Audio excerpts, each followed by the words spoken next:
everybody, welcome back here to This Old Arcade. I'm Tim. Ricardo and Hector have been doing most of the interviews this time, but I stepped out from behind the camera this time to talk with Jason from Delusional Arcade. He's a fellow YouTuber and does a great job on his channel, and he travels around the country.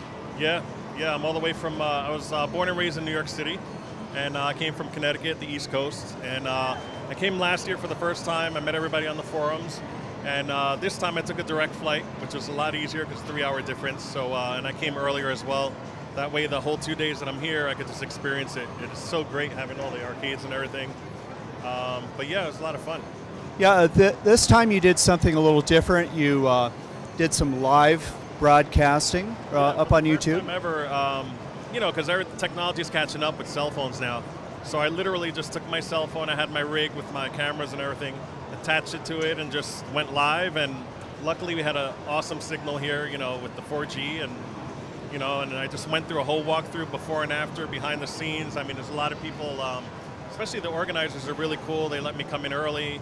I was collaborating with them with Donkey Kong Remix, you know, the Donkey Kong Jr. Remix. Which that's cool. I'd never seen that before. It's a cool looking game. John Kowalski, I just got the idea because I had the channel. It's actually been growing the last year, and I have like over 1,000 subscribers now, which lets you do live. So I said, wait a minute, what if I debut Donkey Kong Jr. Remix live at ZapCon? You know, give them some press as well. So I contacted Wes and you know, and everyone, and I also contacted John Kowalski, the guy who authors it. And I worked with him and his wife, and we were tweeting everything out, kind of creating hype for everything, and then I just did the live video. And he was really nice. He actually sent, he mailed it from Canada. We didn't pay for shipping and anything, but the guy who bought it, Jason Birch, he actually insisted to pay for it because he's like, I gotta support this guy. You know, it's like this community that's so well knit. So we ended up using that game and debuting it here, and then, you know, we had a live video on it, and we did a walkthrough, which I still have to edit.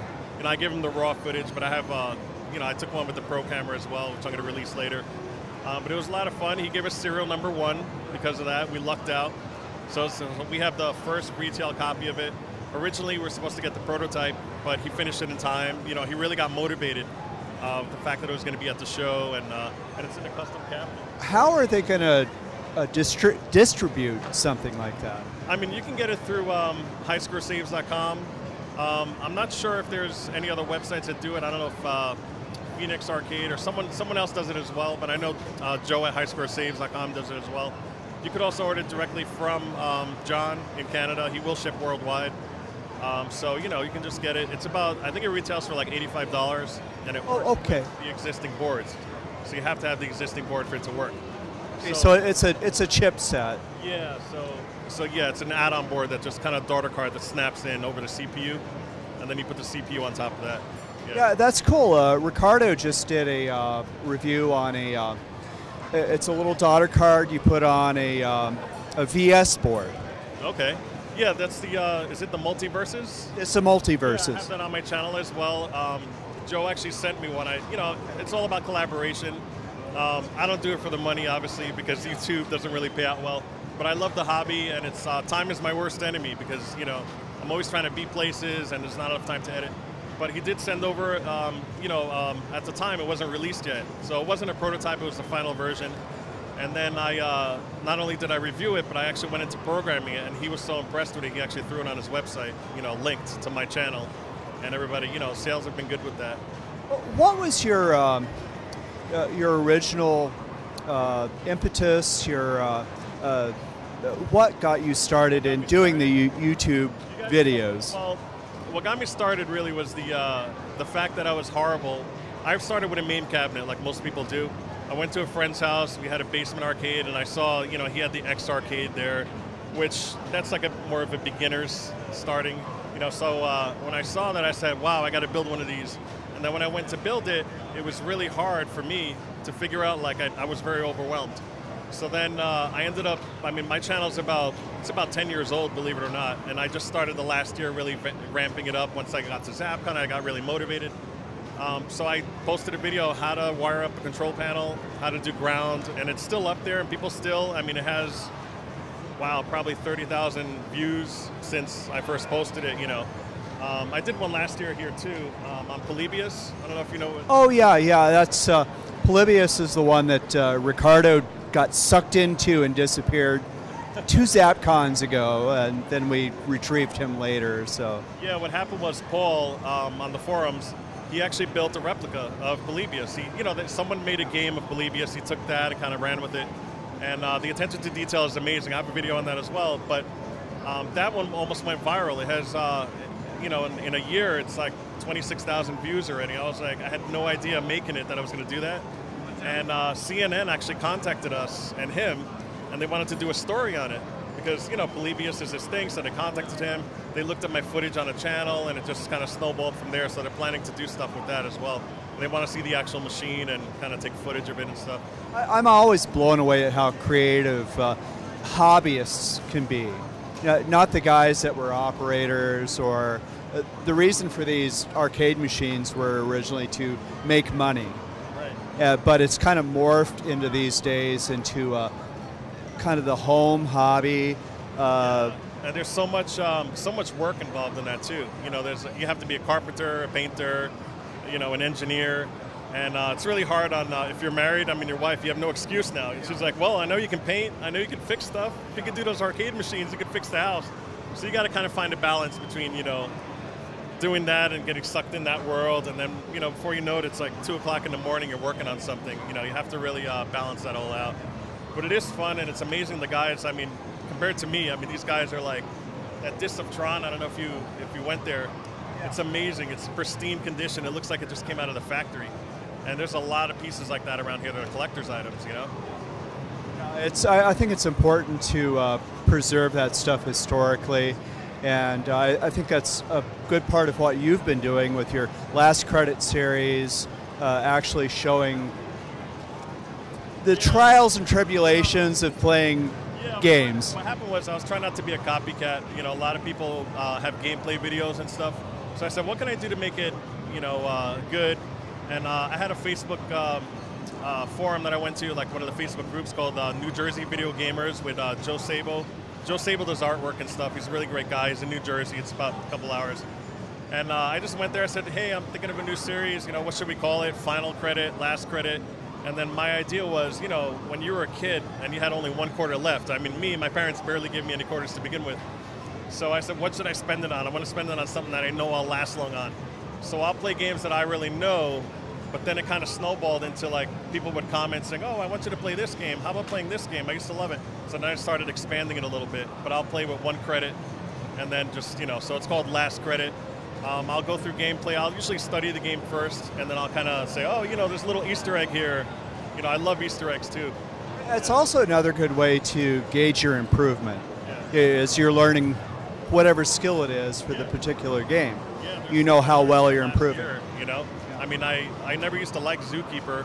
Like, I played it like it should be, where you're supposed to keep all the animals in. But then someone said, hey, do you know if you let the animals out, you get tons of points? And I'm like, whoa, it just blew my mind.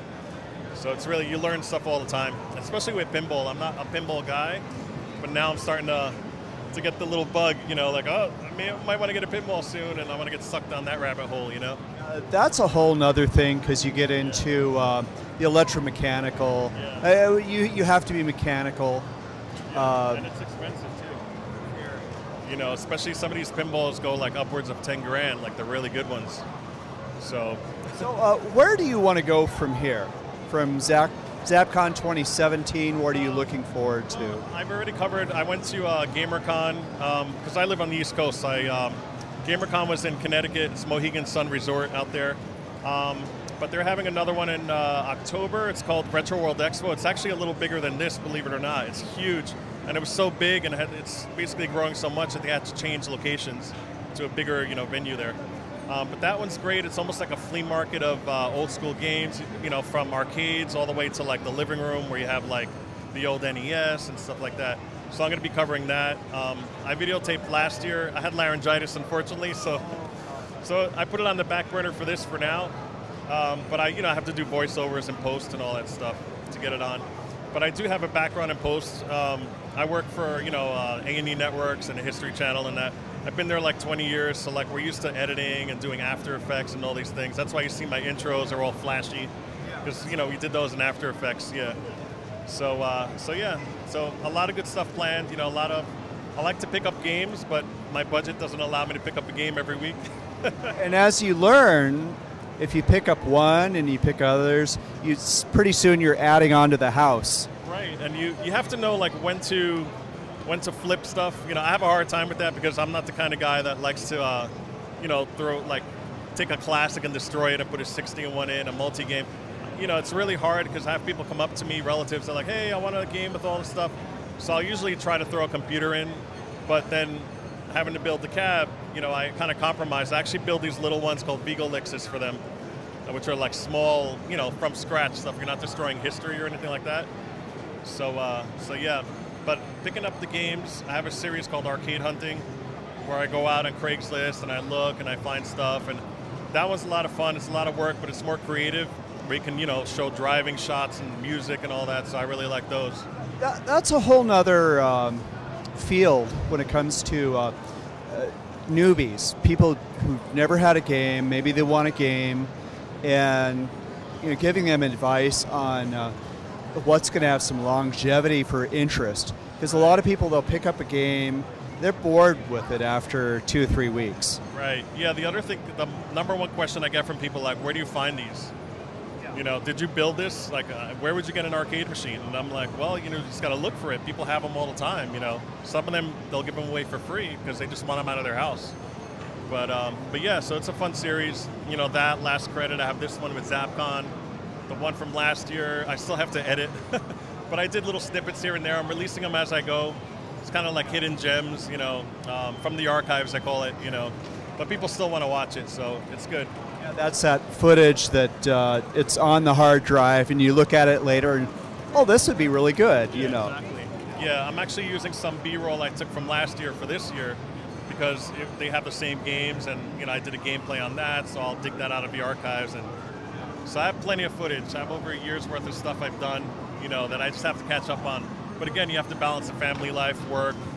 Those come first, and then this hobby is after. But if you mesh them together the proper way, you'll do well. Yeah. Well, thank you, Jason, for taking some time here. And for those of you on This Old Arcade, definitely check out Jason's channel.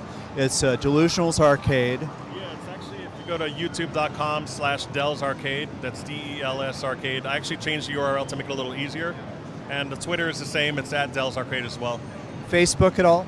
I have a page on there. I just started it out, so I'm not really sure what the online store?